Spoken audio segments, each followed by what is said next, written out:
So welcome to J online class for physics chemistry. Today we are studying physics of class 12. It is video number 26. It is the last video to study current electricity. सारे के सारे video समझ में आ जाएगा और ये last topic है heating effect of electric current. बस चैप्टर आज खत्म होने वाला है, पूरा टॉपिक खत्म। तो देखिए, जब भी कोई कंडक्टर में करंट पास करते हैं, कोई कंडक्टर में करंट पास करते हैं तो वहां पे रेजिस्टेंस भी होता है। इस रेजिस्टेंस के चलते करंट को उसमें रोकने वाला है कि नहीं, हीट इज प्रोड्यूस्ड। सबसे पहले देखिए, कभी भी कोई वायर को छू के देखिए, बहुत देर तक करंट जाता है, हीट निकलता है। तो हीट इज क्या होता है, प्रोड्यूस्ड होता है in a conductor when current pass. Current जब पास करता है कोई कंडक्टर में तो heat is produced in a conductor when current pass. पहला बात है क्या, ड्यू टू क्या, रेजिस्टेंस। रेजिस्टेंस के चलते, अगर रेजिस्टेंस नहीं होता तो देखिए, जिसका रेजिस्टेंस ज्यादा है तो उसमें ज्यादा हीट प्रोड्यूस होता है। रेजिस्टेंस के चलते हीट प्रोड्यूस होता है। तो पूछिएगा तो क्या होता है, आई और आर में समझ लीजिए क्या हो रहा है, आपस में रोक रहा है, ऑब्स्ट्रक्शन हो रहा है, ये रुकावट हो रहा है। करंट इधर, रेजिस्टेंस इधर, करंट जाना चाहता है उधर और रेजिस्टेंस इसको रोकता है इधर। इससे क्या है, दोनों में समझ लीजिए फ्रिक्शन टाइप का चीज होता है। ये फ्रिक्शन के चलते ही समझ लीजिए क्या होता है, हीट प्रोड्यूस होता है। बहुत देर तक आ रहा है, ये बहुत देर तक, सॉरी, बल्ब चल रहा है, देखिए पूरा, या इवन मोबाइल जब गर्म हो जाता है, जब भी करंट पास करेगा इस रेजिस्टेंस के चलते हीट प्रोड्यूस होता है। अंडरस्टूड। करंट और रेजिस्टेंस में आप समझ लीजिए फ्रिक्शन टाइप का चीज होता है जिसके चलते हीट निकलता है। तो कितना हीट निकलता है ये पढ़ेंगे हम। कैसे कैलकुलेट करते हैं, how much heat is produced in a conductor. कोई कंडक्टर में कितना हीट प्रोड्यूस होता है। तो देखिए, हम लोग जानते हैं heat is the work done. सबसे पहले देखिए क्या वर्क डन, ये फॉर्म ऑफ क्या है, एनर्जी। तो कैसे इलेक्ट्रिकल एनर्जी से हम लोग को हीट मिलता है। तो देखिए, सबसे पहले बहुत पहले पढ़े थे, potential is the work done by charge. तो सबसे पहले W निकालना है तो VQ। तो हीट का पहला फार्मूला क्या निकला, VQ। V पोटेंशियल है, Q चार्ज है। V को Q से मल्टीप्लाई कर दीजिए, V पोटेंशियल है, Q चार्ज है। तो जितना हीट प्रोड्यूस होता है is equal to VQ। Heat is equal to VQ।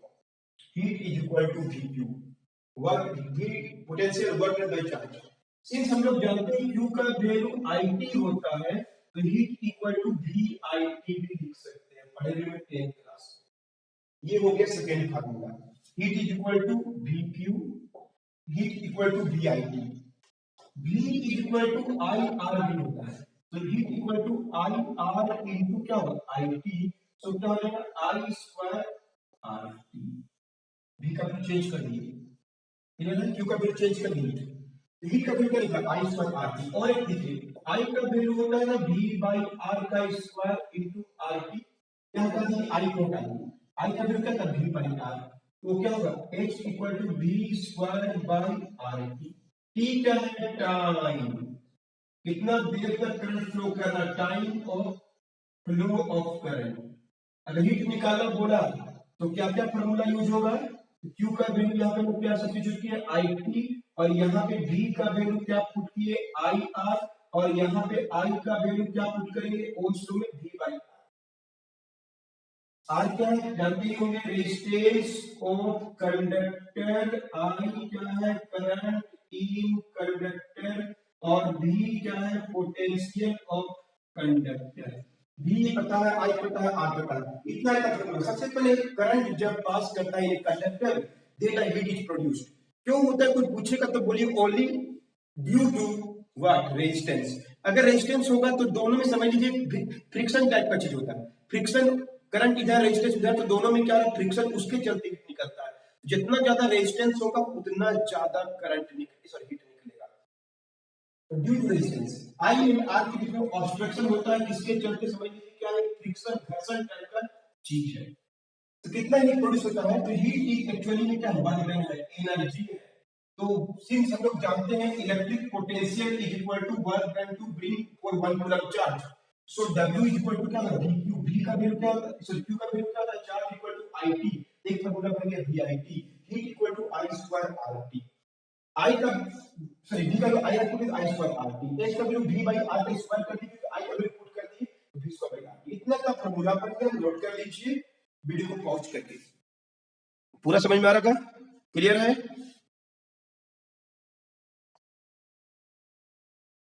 इस तरह से हीट का फॉर्मूला बोलिए, हीट बोलिए, वर्क बोलिए, एनर्जी बोलिए, वी क्यू बोलिए, वी आई टी बोलिए, आई स्क्वायर आर टी बोलिए, चाहे वी स्क्वायर आर टी, सबका यूनिट क्या है?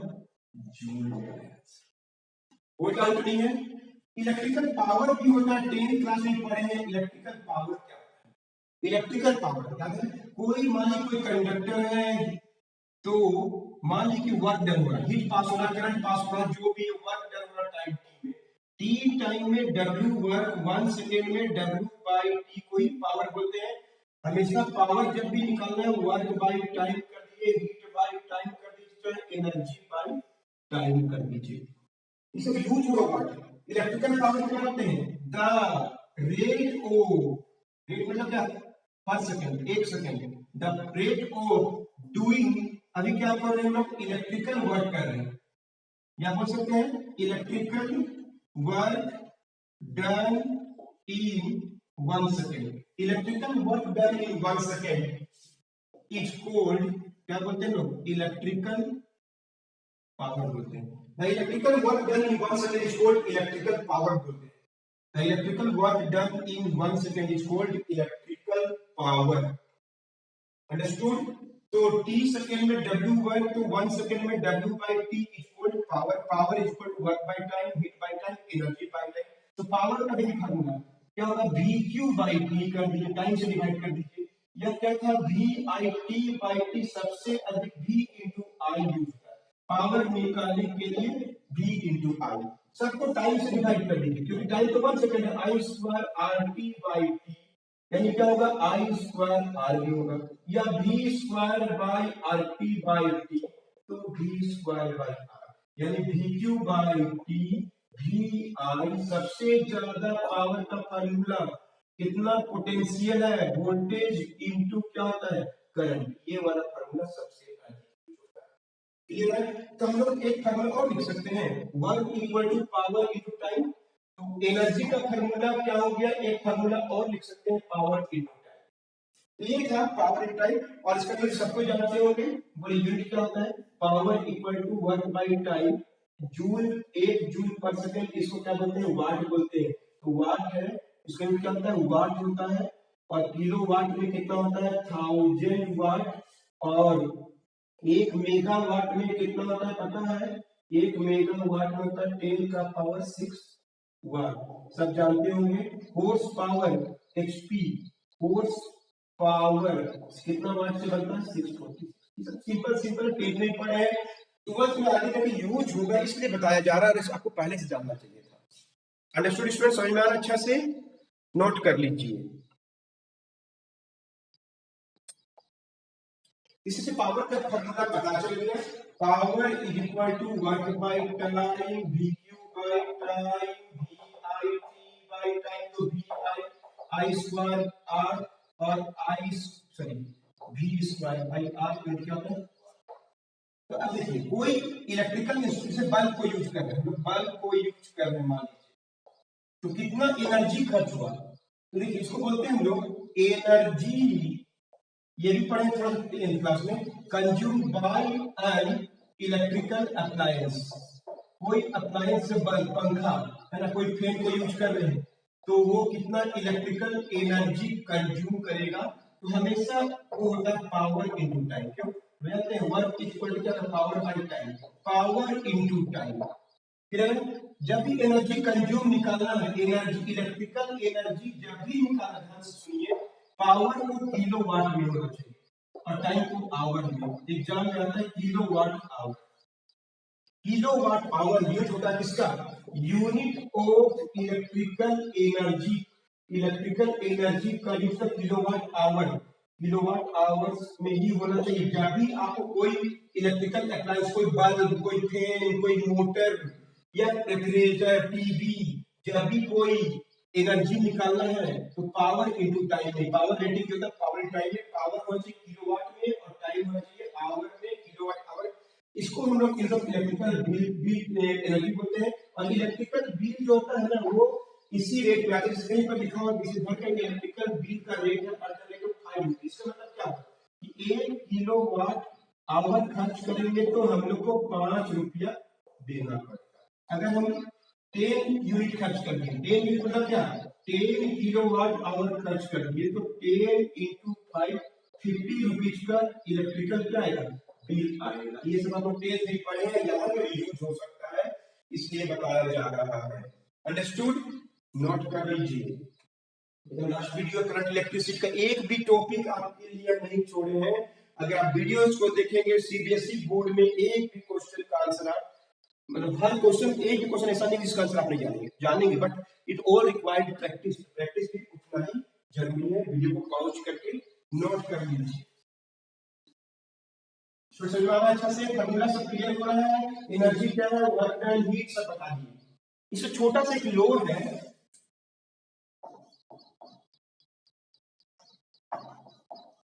Joules law of heating effect. देखिए बहुत इजी है, H इक्वल टू नहीं पढ़े हम, आज ही पढ़े आई स्क्वायर आर टी। यहाँ पे 3 लॉज है, एक नंबर एग्जाम मिल सकता है कि हीट डिपेंड करता है किस पर, आई का स्क्वायर पे, हीट डिपेंड करता है आर पे और डिपेंड करता है, 3 लॉज है।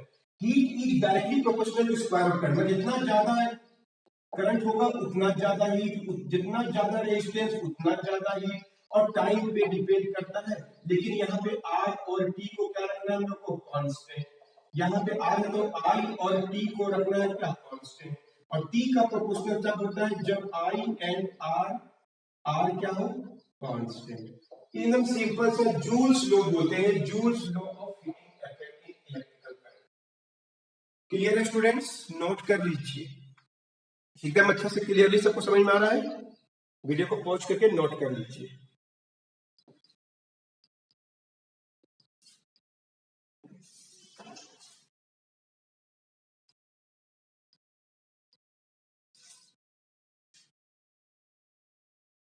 अब देखिए ये हम लोग कैसे एक दो क्वेश्चन सोल्व करके दिखाते हैं आपको, कैसे हम लोग क्वेश्चन को सोल्व करेंगे।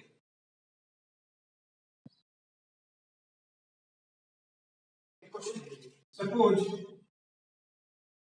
in a house, 1/4 fan is used for 20 hours, sorry 6 hours daily, और उसका दिया हुआ power is equal to 60 watt. Total energy कितना होगा इन ए मंथ, एक महीना में कितना एनर्जी खर्च करेगा। और दूसरा है कैसे एनर्जी निकालेंगे हम लोग एक मंथ का, और टोटल इलेक्ट्रिकल बिल निकालेंगे at the rate of 5 rupees.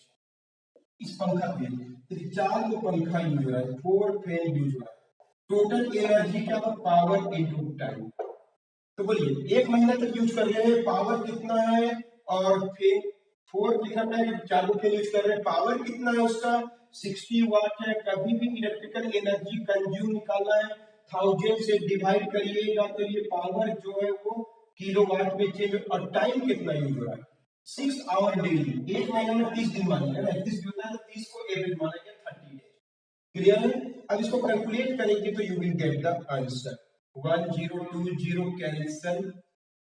Clear है, 2 2 जा 4, 2 5 जा 10, इज क्लियर।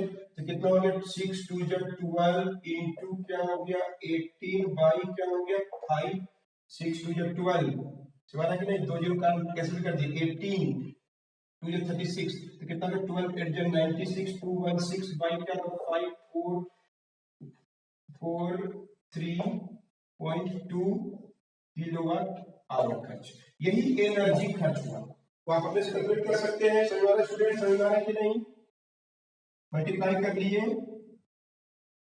डिवाइड कर दिए तो 43.2। अब बोलते हैं कि इलेक्ट्रिकल बिल कितना होगा at the rate of 5 rupees. तो बोलिए क्या इलेक्ट्रिकल बिल कितना हो, क्या करेंगे 5 रुपया को मल्टीप्लाई करिए 43.2, ये कितना है ऑलमोस्ट 200 से। और पंखा को यूज करने से उस घर में 216 रुपया का बिल मिलेगा। एक और बना के दिखा रहे हैं स्टूडेंट, समझ में आ रहा है आपको? एकदम इजी है, लास्ट वीडियो चल रहा है, सारा चीज बता दिए। करंट से संबंधित कोई भी क्वेश्चन आएगा 1 से लेके 26 वीडियो तक देखिएगा, पूरा समझ में आएगा। तो चलिए एक दो question. In a house A TV off 50 वाट, एक टीवी यूज कर रहे हैं कितना वाट का, 50 वाट का। एक फ्रिज यूज कर रहे हैं कितना वाट का, 100 वाट का। और एक मोटर भी यूज हो रहा होगा 1/2 HP का। और सबका टाइम दिया हुआ है, ये 5 घंटा के लिए, ये 10 घंटा के लिए और 1 घंटा के लिए। तो 1 मंथ तक इनको यूज करेंगे तो टोटल इलेक्ट्रिकल एनर्जी कितना होगा और इलेक्ट्रिकल बिल कितना होगा। क्या ट्राई करेंगे? करिए, सबका अलग अलग निकालते, जोड़ दीजिए। सबका पावर इनटू टाइम होना चाहिए, पावर भी दिया हुआ, टाइम भी दिया हुआ। Power should be in kilowatt and time should be in, किसमें होना चाहिए? Time should be in hour में। 1 मंथ के हिसाब से निकालना है। आप ट्राई करिए 1-2 मिनट के लिए।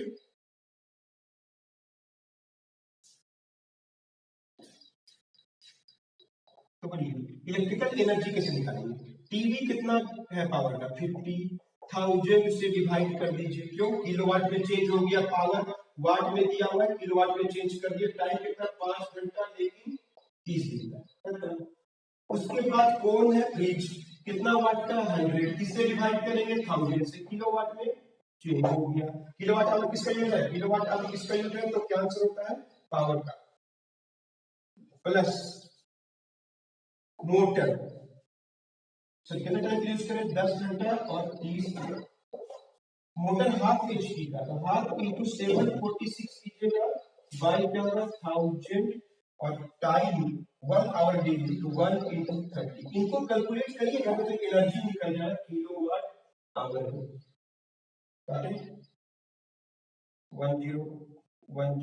कैंसल, 5 2 कैंसल, 17 7.5 आ गए यहाँ पे। यहाँ पे कितना, 1 2 3 0 करिए कैलकुलेट करने से 3 किलोवाट आवर आ गया यहाँ पे। और यहाँ पे 1 0 कैंसल, 2 से मल्टी 2 37 और 3, तो कितना हुआ 3 3 9, 3 3 9 21 11 और 11.19। अंडरस्टूड? अब सबको जोड़ दीजिए तो कितना हो जाएगा,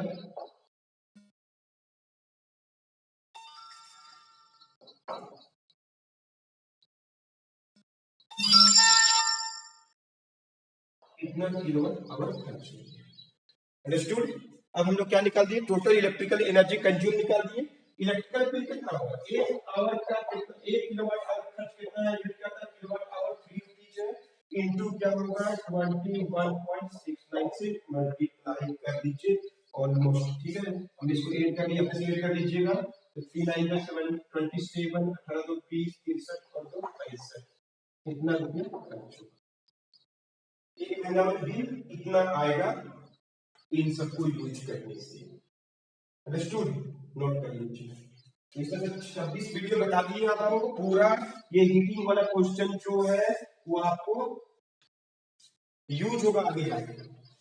वीडियो को पॉज करके नोट कर लिए होंगे।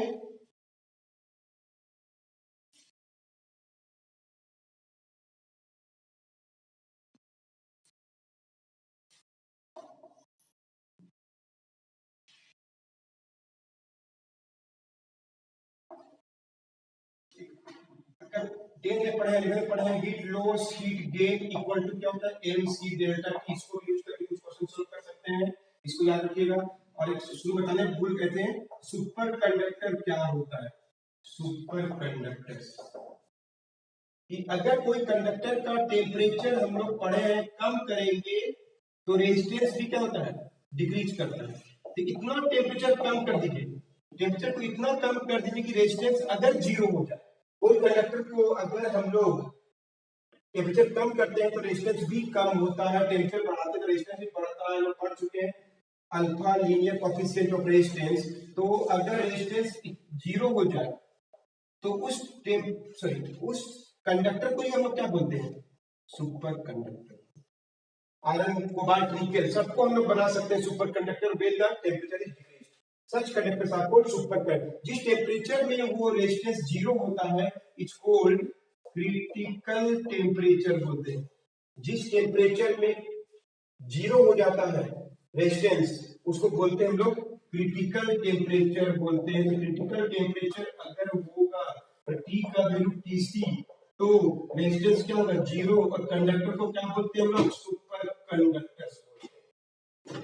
तो ये है लास्ट टॉपिक, चैप्टर खत्म।